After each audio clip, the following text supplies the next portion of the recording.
ऐसे साधु जो तितिक्षवः, ये केवल भगवत आश्रय से होता है, भगवत भजन से होता है, दूसरी इसमें कोई सिद्धि काम नहीं करेगी। ये सिद्धि आनी चाहिए, चाहे कोई गाली दे, अपमान दे, चाहे अब जो हो। अब तो हरि चिंतन छूटने वाला नहीं, लागे लगन छूटे नहीं, जीव चोच बर जाए, मीठो कहा अंगार में, जो चकोर चबाए। चकोर आग खाता है, चकोर को कपूर दे नहीं खाएगा, वो आग खाता। क्यों?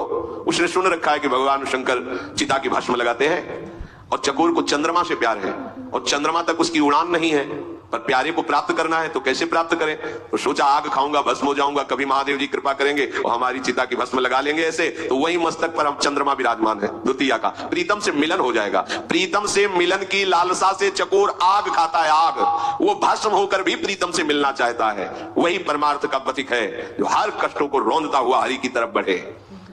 जो भगवत प्रेमी होते हैं वो लौकिक सुखों में अपने भजन के बल को नहीं लगाते हैं, लौकिक दुखों की निवृत्ति के लिए भजन बल का प्रयोग नहीं करते हैं, वो केवल भगवत प्राप्ति के लिए ही भजन करते हैं। इसलिए उनमें सब कुछ सहने की सामर्थ्य होती है। सखुबाई को खंभे में बांध करके डंडे से रोज पीटता था उसका पति। सास कितना दुर्व्यवहार करती थी, लेकिन एक क्षण के लिए भी विट्ठल का चिंतन कभी नहीं रुका। एक दिन देखा कि साधु मंडली जा रही है भगवान विट्ठलनाथ जी के दर्शन करने के लिए। विचार किया कि रोज कष्ट सहती हूं, बहुत बहुत और मार पड़ेगी, एक बार जाकर ठाकुर के दर्शन कर लेती इस मंडली के साथ। जो ही चली, किसी ने बता दिया, फिर पकड़ के पिटाई हुई, बांध दिया खंबे में, नहीं जाने दिया। कितना दुर्व्यवहार करते थे सखुबाई के साथ। वो कभी प्रभु से इसलिए नहीं रोई कि मुझे ऐसे परिवार में दे दिया आपने, नहीं, पति की सेवा, सास की सेवा। वो भोजन भी नहीं देती, मारती पीटती। अब तो खंबे में ही बांध दिया कि ये तो भाग जाएगी ठाकुर जी के पास। तो जानते हो, विट्ठल स्वयं आ गए और सखुबाई से कहा तुम्हें जाने का मन है, तुम जाओ। बोले फिर पकड़ लेंगे। बोले पकड़ेगी तब ना, जब सखु नहीं होंगी, मैं सखु बन के बताओ, तुम जाओ। देखो सखुबाई बन करके आप बंध गए और भक्तों को मुक्त कर दिया, जाओ। क्या है ये है साधुता। जरा सा कोई प्रतिकूल हो जाए तो कहते हैं हमारा भजन नहीं बनता क्योंकि परिवार के विरोध करते हैं। वहां तो रोज पिटाई होती थी, भजन छूटा। भागमती बाई, राजा ने, राजाओं का अधिकार था, कई रानी कर सकते हैं, तो नवीन रानी और दोनों में प्रीता, अब ये दूसरी रानी हो गई। और ये श्री नागरीदास जी महाराज जो बरसाने में रहते थे, उनसे सत्संग करती। तो प्रिया प्रीतम के चरणों में प्रीति, संयम से रहते हुए हर समय राधा राधा। उसको बहुत, विषयी पुरुष को बहुत बुरा लगता है। जो विषयी पुरुष होता है वो भक्तों को देखकर जलता है, स्वाभाविक द्वेष होता है उनका। भक्त किसी से द्रोह नहीं करते, पर जो विषयी और पापात्मा जन होते हैं, इनके हृदय में दाह पैदा होती है उनको देख के, और वो सोचते हैं ये मर जाए, ये नष्ट हो जाए, इनका किसी भी तरह अहित हो जाए, उनकी चेष्टा होती है।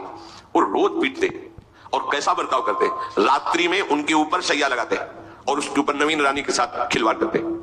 ऊपर सैया, नीचे भागमती बाई, पिटाई, कैसा दुर्व्यवहार। एक दिन मन में आया कि अब जब जगतपति से प्यार हो गया तो अब क्या, छोड़ करके सब आ गई बरसाने में, लाडली जी की शरण में। महान परमहंस श्री नागरीदास जी की कृपा से लाडली का साक्षात्कार उनको।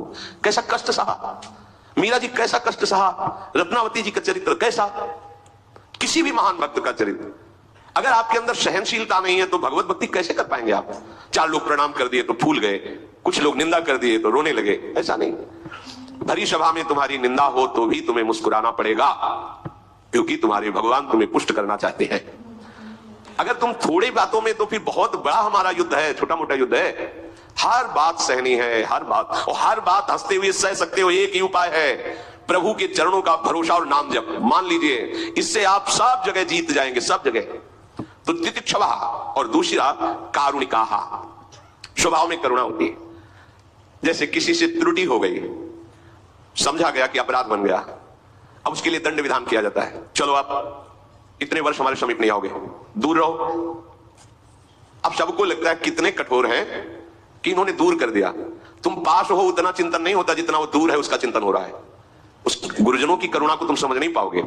और उस चिंतन में जो अपराध उसको अगले जन्म में भोगना होता, वो वर्तमान में उसको जलन से भुगवाकर पवित्र करके भगवत मार्ग की ऊंचाई पर चढ़ा देना। महापुरुषों की, गुरुजनों की करुणा को केवल भगवान या उस कोटि का महापुरुष ही जानता, दूसरा नहीं जानता। दूसरे को लगेगा कि दंड विधान कर दिया, क्या साधु क्षमा कर देते? क्षमा करने पर वो कर्म स्वतंत्र रूप से तुम्हें आगे नष्ट करता। और जब यहां दंड विधान हो गया तो किसी भी दंड अधिकारियों का अधिकार नहीं रह गया आप पर दंड देने का। जैसे आपसे कोई भयंकर अपराध बन गया और सभा में आपको अपमानित कर दिया, दुष्ट कहीं का तूने, अब किसी की भी कलम में ताकत नहीं हुई यहां से लेकर ऊपर तक कि उस कर्म का आपको दंड दिया जाए, क्योंकि वो फाइनल हो गया गुरु के द्वारा, अब नहीं होगा।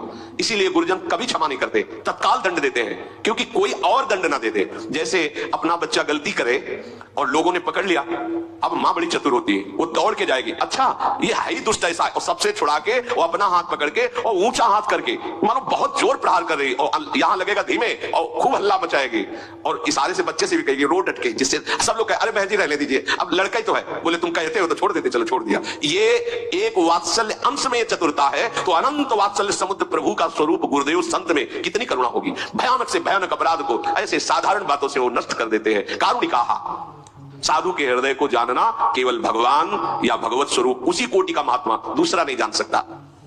कारुणिकाः